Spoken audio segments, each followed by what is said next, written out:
शेख मोहम्मद बिन Rashid Dubai को oil producing country से convert करके टूरिस्ट स्पॉट बनाने के लिए एक आलीशान और शाहाना स्ट्रक्चर बनवा रहे थे। दुबई के साहिल से 1300 फीट की दूरी पर यह दुनिया का सबसे ऊंचा होटल होने वाला था और शायद सबसे ज्यादा लग्जरी भी। ये साल था 1996 और यही वो बिल्डिंग थी जिस पर दुबई का फ्यूचर डिपेंड कर रहा था, क्योंकि अब दुबई के पास कमाई का कोई जरिया नहीं बचा था। जेम टीवी की वीडियोस में एक बार फिर से खुशामदीद। नाज़रीन, इस वीडियो के पार्ट 1 में आपने देखा कि कैसे इंजीनियर्स ने खास तौर पर बुर्ज अल अरब के लिए समंदर में एक आर्टिफिशियल आइलैंड बनाया। साथ साथ आपने ये भी जाना कि सेलिंग बोर्ड के इस डिजाइन की फाउंडेशन बनाने के लिए कंस्ट्रक्शन टीम को किन किन चैलेंजेस का सामना करना पड़ा। और अब वीडियो के पार्ट 2 में आप जानेंगे कि कैसे बुर्ज अल अरब का स्ट्रक्चर खड़ा किया गया। स्ट्रक्चर खड़ा होने के बाद जब इंजीनियर्स को मालूम पड़ा कि ये अर्थक्वेक और स्टॉर्म प्रूफ नहीं है, तो फिर कैसे इस मसले से जान छुड़ाई गई। कैसे 2 सालों तक इंटीरियर डिजाइन का काम चलता रहा और 2 सालों की मेहनत के बाद भी शेख ने इस डिजाइन को क्यों रिजेक्ट कर दिया था। और दुबई के रूलर की एंड टाइम पर बुर्ज अल अरब में फ्लोटिंग रेस्टोरेंट की फरमाइश को इंजीनियर्स ने किस मुश्किल तरीन मरहले से गुजर कर पूरा किया। तो आइए वीडियो को आगे बढ़ाते हैं। Challenge number 4। 2 सालों की मेहनत के बाद इंजीनियर्स और आर्किटेक्ट्स आखिरकार बिल्डिंग का स्ट्रक्चर आधा खड़ा कर चुके थे, लेकिन जैसे जैसे बिल्डिंग का स्ट्रक्चर बढ़ता जा रहा था वैसे वैसे नए चैलेंजेस सामने आते गए। 1996 की एंडिंग में बिल्डिंग का कंक्रीट स्ट्रक्चर तो रेडी हो चुका था, लेकिन डिजाइन पूरा करने के लिए और बिल्डिंग को अर्थक्वेक प्रूफ बनाने के लिए एक स्टील स्ट्रक्चर की रिक्वायरमेंट थी। ये स्टील स्ट्रक्चर बुर्ज अल अरब के पिलर्स की सपोर्ट थी ताकि ये सारा स्ट्रक्चर टाइटली आपस में ही जुड़ा रहे। चीफ आर्किटेक्ट टॉम राइट के डिजाइन की रिक्वायरमेंट पूरी करने के लिए ये डायगोनल स्टील ट्रस बनाने थे। डिजाइन पर देखने में तो ये बहुत सिंपल लग रहे हैं, लेकिन इनको बनाना एक बहुत ही मुश्किल टास्क था। ये स्टील डायगोनल दुबई से 15 किलोमीटर दूर एक फैक्ट्री में तैयार होना था और इस प्रोजेक्ट को chief contractor Malcolm Murphy lead कर रहे थे। हर एक डायगोनल की लंबाई एयरबस A380 से भी ज्यादा थी और हर एक का वजन 10 रोड रोलर से भी ज्यादा। ये डायगोनल्स वेल्ड करना तो शायद इतना मुश्किल नहीं था, लेकिन इसको कंस्ट्रक्शन साइट तक ट्रांसपोर्ट करना वाकई बहुत ही डिफिकल्ट साबित हुआ।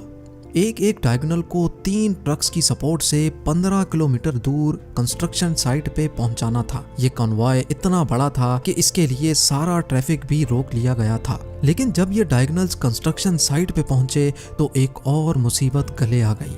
Challenge number 5। मसला था कि ये भारी भरकम स्टील डायगोनल्स 200 मीटर की ऊंचाई तक कैसे चढ़ाए जाएंगे। हर एक डायगोनल का वजन 165 टन था, जिनको 200 मीटर की हाइट तक लिफ्ट करना था। जो लिफ्टर्स उनके पास मौजूद थे वो इतना ज्यादा वजन उठाने के काबिल नहीं थे। आखिरकार सिंगापुर से खास लिफ्टिंग गियर्स मंगाए गए जिन्होंने ये डायगोनल्स लिफ्ट किए।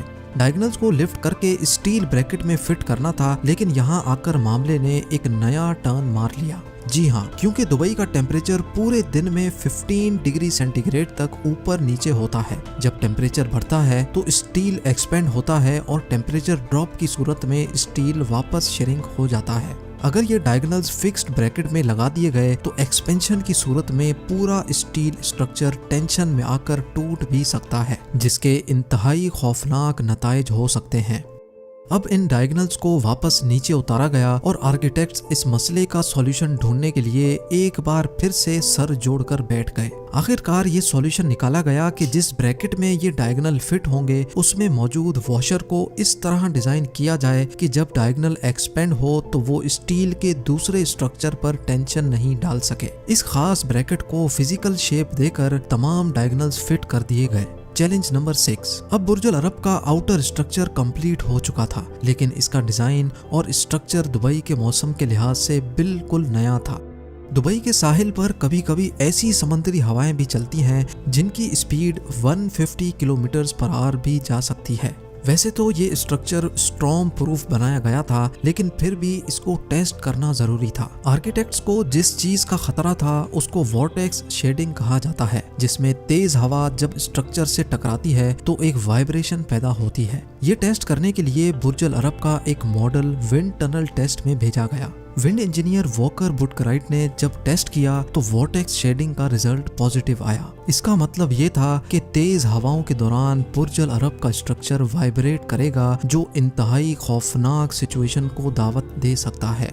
विंड इंजीनियर ने इसका जो सॉल्यूशन पेश किया उसमें बिल्डिंग का डिजाइन चेंज करना लाजमी था, लेकिन चीफ आर्किटेक्ट टॉम राइट का कहना था कि डिजाइन चेंज करने से बिल्डिंग की खूबसूरती खत्म हो जाएगी।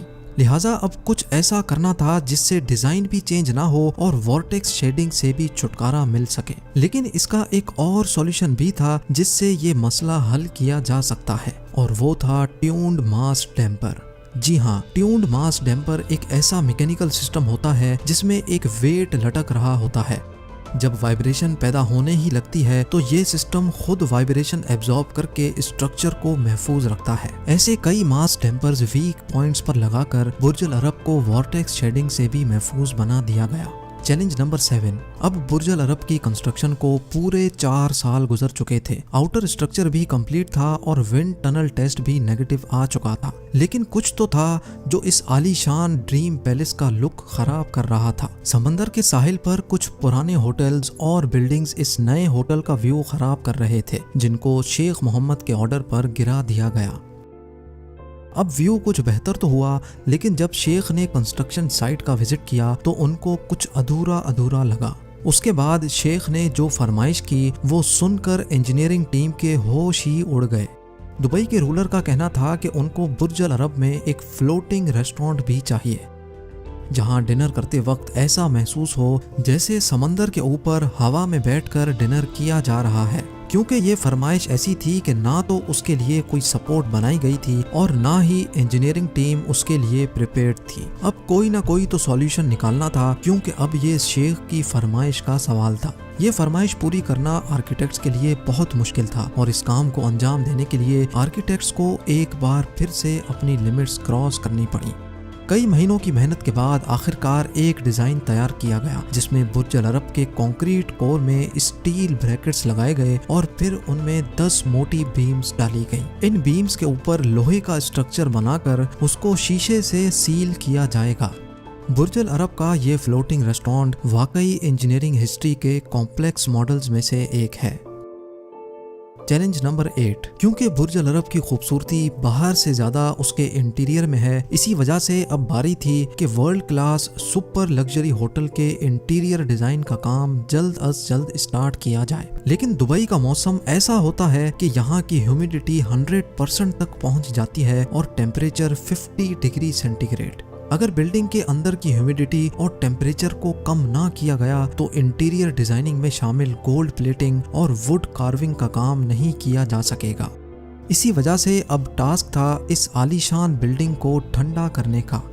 ये साल था 1997 और अब बुर्ज अल अरब को पहली बार सेंट्रली एयर कंडीशन करने का काम शुरू हो गया, जिसके लिए विंडो पैनल लगाकर बिल्डिंग को सील किया गया और सेलिंग बोट के डिजाइन के हिसाब से एक साइड पर आइकॉनिक फैब्रिक वॉल लगाने का काम भी शुरू हो गया। ये फैब्रिक वॉल दुनिया की सबसे बड़ी फैब्रिक वॉल है, जो बुर्ज अल अरब के पूरे एक साइड को कवर किए हुए है। इसकी खास बात यह है कि ये सनलाइट को रिफ्लेक्ट करती है, जिससे बिल्डिंग का टेम्परेचर भी कम रहता है। बिल्डिंग सील होने के बाद पहली बार 1997 में बुर्ज अल अरब का सेंट्रल कूलिंग सिस्टम ऑन कर दिया गया और तब से लेकर अब तक यानी पिछले पूरे 24 सालों से कोई एक दिन ऐसा नहीं है जब बुर्ज अल अरब का कूलिंग सिस्टम बंद हुआ हो। Challenge number 9। दिन रात की मेहनतों के बाद अब बुर्ज अल अरब इंटीरियर डिजाइनिंग के लिए बिल्कुल रेडी था। इंटीरियर डिजाइनिंग का काम मशहूर डिजाइनर ख्वान चो ने करना था, जो वर्ल्ड क्लास डिजाइनिंग की माहिर तरीन डिजाइनर हैं। किंग ऑफ ब्रुनाई के महलात भी इसी डिजाइनर ने ही डिजाइन किए थे। डिजाइनर ने बताया कि शेख मोहम्मद को ऐसा डिजाइन चाहिए जो आज से पहले ना कभी बनाया गया हो और ना ही बाद में ऐसा डिजाइन कोई बना सके। इस डिजाइनर को बुर्ज अल अरब के 202 स्वीट्स और 180 मीटर्स ऊंचा एट्रियम ऐसे डिजाइन करना था कि दुनिया इसको देखकर ही हैरान रह जाए। इस काम को अंजाम देने के लिए इटली और ब्राजील से 24,000 स्क्वायर मीटर मार्बल मंगाया गया, और वो भी बिल्कुल प्राइम क्वालिटी का। बुर्ज अल अरब में जितने मार्बल लगने थे उनकी साइज 3 सॉकर ग्राउंड के बराबर बनती है, और आप यकीन नहीं करेंगे कि जितना मार्बल मंगाया गया था उतना ही 24 कैरेट गोल्ड भी मंगाया गया था, यानी 24,000 स्क्वायर मीटर या फिर 3 सॉकर फील्ड्स जितनी बड़ी गोल्ड प्लेटिंग भी मंगाई गई, क्योंकि किसी भी चीज को गोल्ड पेंट करना दुबई के रूलर की शान के ही खिलाफ है।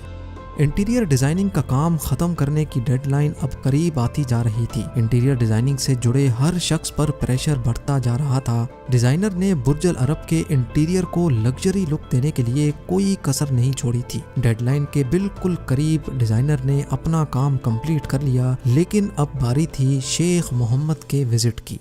जब शेख ने बिल्डिंग का विजिट किया तो वो इस आलीशान इंटीरियर डिजाइन को देखकर हैरान रह गए, लेकिन साथ ही उन्होंने डिजाइनर पर एक और पहाड़ तोड़ डाला। उनका कहना था कि आपने अच्छी कोशिश की है, लेकिन ये कंप्लीट कब होगा।